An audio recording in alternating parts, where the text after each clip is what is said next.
आज गोटे बड़ दिन आज हूँ प्रभात पुरुष एवं कोटी ओडियार जे प्राणवल्लभ विजु बाबू तिरोधान तिथि ये तिथि रे मो दिवंगत आत्मा प्रति मोर गभीर श्रद्धांजलि अर्पण करुच्ची एवं केवल गोटे कथा मन पड़ुची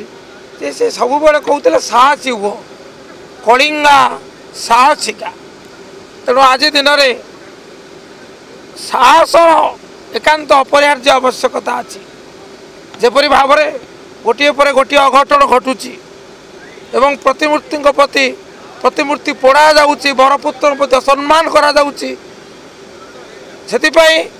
सारा राज्य रे प्रतिक्रिया समस्त व्यथित ये व्यथा दूर करने सरकार